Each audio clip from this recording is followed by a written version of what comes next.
This is 7 National News and in our top story. In his capacity as ruler of Dubai, the UAE Vice President and Prime Minister His Highness Sheikh Mohammed bin Rashid Al Maktoum has issued a number of decrees regulating judicial bodies in Dubai. Yusuf Hassan Mohammed Al Mutawwa, a senior Attorney General at Dubai Public Prosecution, has been named the new Director General of the Dubai Courts. Mr. Al Mutawwa replaces Dr. Ahmed Saeed bin Hazim, who is retiring along with Mohammed Yusuf Ahmed Saleh, the Deputy Director General of Dubai Courts, as reported by state news agency WAM. In a second decree, Sheikh Mohammed announced the promotion of Khalifa Rashid bin Dimas to the new Attorney General post at the Public Prosecution, which also been appointed as a Secretary General of the Judicial Council. Additionally, amendments to Articles on Law No. 6 of 1992 on the establishment of the Judicial Council in Dubai and on judicial inspections have been made under a new law issued by the UAE Vice President. Sheikh Mohammed also issued a decree promoting Judge Abdul Qadir Musa Muhammad Abdul Rahman to Senior Cassation Judge and appointing him as the Deputy Director Manager of Dubai Courts, in addition to his position as Chairman of Dubai's Rental Dispute Settlement Centre. The second government summit will commence tomorrow in Dubai and host 3,500 participants from across the globe. His Highness Sheikh Mohammed bin Rashid Al Maktoum will attend the event, which is considered the biggest of its kind in the Middle East. The UAE Vice President, Prime Minister and ruler of Dubai will lead the comprehensive and insightful sessions on ways to shape the future of government services that meet and exceed the expectations of citizens and promote their happiness. Following the success of its inaugural edition last year, the three-day event will be attended by an elite lineup of 60 international speakers who will lead interactive discussion agendas that aim to further enhance government services around the world. On the first day of the summit, His Highness Sheikh Hamdan bin Mohammed bin Rashid Al Maktoum, Crown Prince of Dubai, will launch the Dubai Government 2021 initiative, while Lieutenant General Sheikh Saif bin Zayed Al Nahyan, Deputy Prime Minister and Minister of Interior, will address a key session on exceptional leadership. The summit will also host mayors of major global cities at a session on world-class services, first-hand perspectives from global cities. This aims to examine the definitive features of global cities and the role of government service provision to strengthen competitiveness, growth and development. Professor Klaus Schwab, President and founder of the World Economic Forum, and William Danvers, Deputy Secretary General of the Organization for Economic Cooperation and Development, will deliver keynote speeches at the opening. The Sharjah Executive Council on Saturday announced that mothers in Sharjah will be granted 60 days maternity leave, which will apply to all residents in Sharjah. The announcement follows the directives of His Highness Dr. Sheikh Sultan bin Mohammed Al Qasimi, Supreme Council member and ruler of Sharjah, and grants non-Emirati mothers a maternity leave for 60 days with pay. Previously, expat mothers were granted a 45-day maternity leave, while Emirati mothers would be able to take a paid leave for 60 days after giving birth. Male employees whose wives deliver babies in and outside the UAE are entitled to the fatherhood leave for 3 days with pay.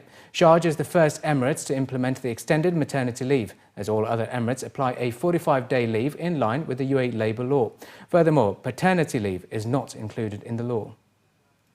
The UAE Red Crescent Authority has announced the distribution of 2 million dirhams in food aid for Palestinian families that had been affected by the recent floods in Gaza. According to the news agency WAM, the office of the UAE Red Crescent Authority in the Gaza Strip has started to distribute 2 million dirhams worth of food baskets to Palestinian families affected by floods. Thousands had to be evacuated after powerful thunderstorms and 4 days of torrential rain had hit Gaza in December. During the ceremony that was held to announce the distribution, Imad Abu Laban, director of the Red Crescent Authority, said that 5,000 Palestinian families have benefited from the distribution of assistance. Each basket is valued at 440 dirhams, and in addition to basic foodstuffs, it also contained school bags and blankets. The beneficiary families expressed their happiness and thanks to the UAE's continuous support through humanitarian relief, which has helped to alleviate the difficulties faced. Passengers using UAE carriers will soon be allowed to use their mobile phones and other electronic devices during all stages of flight. That's according to a UAE civil aviation official quoted in a local report. Civil aviation authorities met representatives of all UAE-registered airlines in Dubai this week to discuss new global aviation developments, easing restrictions on the use of electronic devices during most flight stages. Until recently, passengers were not allowed to use mobile phones and any other electronic systems during flight. but such curbs have been relaxed to allow for the use of such devices in some flight stages, except after takeoff and before landing. The future lifting of restrictions follows studies that have showed that allowing passengers to use mobile devices will positively affect passengers and increase the competitiveness of UAE airlines. The initiative is intended to cope with the ongoing developments in the aviation and communications sector worldwide and has a scientific basis which ensures such changes will not affect the safety of the flight and the passengers. In a continuous effort to encourage a culture of recycling for a sustainable future in the UAE, the Emirates Environmental Group will hold the 17th annual Can Collection Day on the 27th of February. According to state news agency WAM, Habiba Al-Marashi, chairperson of EEG, stated that this year's campaign aims to reach the target of collecting 27,000 kilograms of aluminium cans for recycling. Held in coordination with the municipalities of each emirate involved and in support of the relevant government agencies, there will be special sites allocated throughout the UAE on the day in order to facilitate the recycling process. Emirates Environmental Group encourages an even larger participation and support from the private sector this year. The campaign aims to engage the local communities to actively participate in protecting the environment. Al-Marashi said EEG has exceeded the target set in 2013 and collected 25,426 kilograms of aluminium. Since its inception, this campaign has gained tremendous support from the public and private sectors, academic institutions, individuals and families. Since then, a total of 199,493 kilograms of aluminium cans had been collected. This has resulted in the mitigation of 2,995 metric tons of carbon dioxide and saved 4,843 cubic meters of landfill space, an area equivalent to the size of almost 2 Olympic-sized swimming pools. And in other news, His Highness Sheikh Majid bin Mohammed bin Rashid Al Maktoum, chairman of Dubai Culture and Arts Authority, attended the presentation ceremony of the inaugural Dubai Tour, which saw Taylor Finney from the BMC racing team become the first overall winner of the race. Large crowds had gathered near Burj Khalifa as they witnessed His Highness Sheikh Majid present the Circle of Stars trophy to Finney, along with the blue jersey after he had clinched the top spot of the general time classification category, finishing off the 4 stages in 9 hours, 31 minutes, 33 seconds. Taylor had maintained his lead from the first stage of the individual time trial to secure his place as the overall winner.